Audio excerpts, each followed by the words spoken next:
Good morning, सुबह के नमस्ते। मानव विकास संगठन हरियाणा की तरफ से आपका अभिनंदन और स्वागत है। प्यारे बच्चों, आज हम मैट्रिक की जो फर्स्ट पोएम है डस्ट ऑफ स्नो, उसके बारे में आपके साथ चर्चा करेंगे। बहुत सिंपल तरीके से इसके बारे में आपको बताया जाएगा और आपने इस पोएम्स को ध्यान से सुनना है और अपनी नोटबुक पे लिखना है। बहुत सिंपल पोएम है, डस्ट ऑफ स्नो, धूल के कण। तो the dust of snow has been written by Robert Frost के द्वारा यह लिखी गई कविता है। The dust of snow has been written by Robert Frost. It is an important poem. यह एक the dust of snow has been written by Robert Frost के द्वारा लिखी गई कविता है। It is an important poem. यह एक प्रसिद्ध जो है कविता है। द पोएट वाज सिटिंग, कवि बैठा था। अंडर ए हेमलॉक ट्री, एक दतूरे के वृक्ष के नीचे बैठा था। इट वाज वेरी कोल्ड, बहुत ज़्यादा सर्दी थी। And the snow was falling, और जो बर्फ़ थी वह गिर रही थी। एक क्रो, एक कौवा, came and set on the tree, आया और वह वृक्ष पर बैठ गया। It soak the dust of snow on the poet, और उसने जो धूल के कण थे वह कवि के ऊपर गिरा दिए। It soak the dust of snow on the poet, और जैसे ही वह टहनी पर बैठा हुआ तो जो धूल के कण थे वह कवि के ऊपर गिर गए। This brings A change in poets mind, इससे जो है कवि के दिमाग में एक परिवर्तन आया। ब्रिंग्स लाना, चेंज परिवर्तन, इन पोएट्स माइंड कवि के दिमाग में एक परिवर्तन आया। ही स्टॉप थिंकिंग, और उसने सोचना जो है बंद कर दिया। ही फेल्ट, उसने महसूस किया। That it has saved the rest of his day, कि उसने अपना जो बाकी का दिन था वह बचा लिया था। He got the new energy, और उसे जो है एक नई ऊर्जा मिली। तो the dust of snow has been written by Robert Frost के द्वारा लिखी गई कविता। Dust of snow has been written by Robert Frost के द्वारा लिखी गई है। It is an important poem, यह एक प्रसिद्ध कविता है।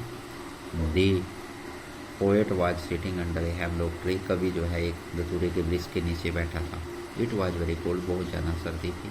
And the snow was falling, और बर्फ़ गिर रही थी। एक क्रो केम, एक कौवा आया। And set on the tree, वह वृक्ष पर बैठ गया। It soak the dust of snow on the poet, उसने बर्फ़ के कण कवि के ऊपर गिरा दिए। This brings A change in poets mind, और यह जो है कवि के दिमाग में एक परिवर्तन लेकर आया। ही स्टॉप्ड थिंकिंग, और उसने सोचना जो है वह बंद कर दिया। ही फेल्ट, उसने महसूस किया।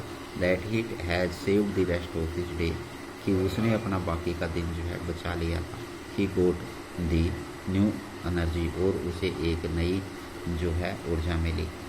तो प्यारे बच्चों, ये इसके साथ के साथ हिंदी भी है लिखी गई कविता है। वह एक महत्वपूर्ण कविता है। कवि एक दतूरे के पेड़ के नीचे बैठा था, बहुत ज़्यादा सर्दी थी और बहुत बर्फ़ गिर रही थी। एक कौवा आया और वृक्ष पर बैठ गया। उसने बर्फ़ की धूल को कवि के ऊपर डाल दिया। इससे कवि के दिमाग में बहुत परिवर्तन लेकर आया। उसने सोचना बंद कर दिया। उसने एहसास किया कि उसे दिन का बचा हुआ हिस्सा बचा लिया। उसे एक नई ऊर्जा मिली। तो डस्ट ऑफ स्नो, धूल के कण के माध्यम से कवि संदेश देना चाहता है कि हमें कभी भी जीवन में जो है निराश नहीं होना चाहिए, और कोई भी समस्या यदि जीवन में आती है तो उसके बारे में सोचने की बजाय उसके हल करने की हमें कोशिश करनी चाहिए। तो इस पोएम के माध्यम से भी यह हमें संदेश मिलता है कि पहले तो कौवा जो है वह आराम से बैठा था हेमलॉक ट्री के नीचे, और ज़्यादा सर्दी थी। वह सोचता था कि आज जो है आज का दिन मेरा जो है व्यर्थ चला गया। लेकिन जब कौवा आया वहाँ पर तो उसने उसके धूल के कण उसके ऊपर गिर गए।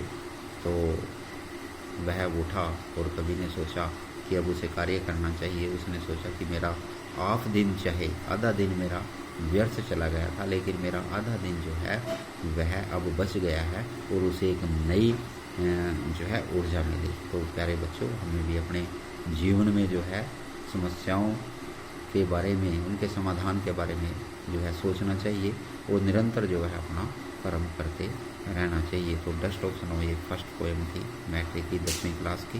तो सभी बच्चों ने इस पोएम्स को लिखना है, इंग्लिश इसकी लिखनी है अपनी नोटबुक पे, हिंदी विद इंग्लिश, और इसकी जो है प्रैक्टिस करनी है और इसको लर्न और राइट दोनों को आपने करना है।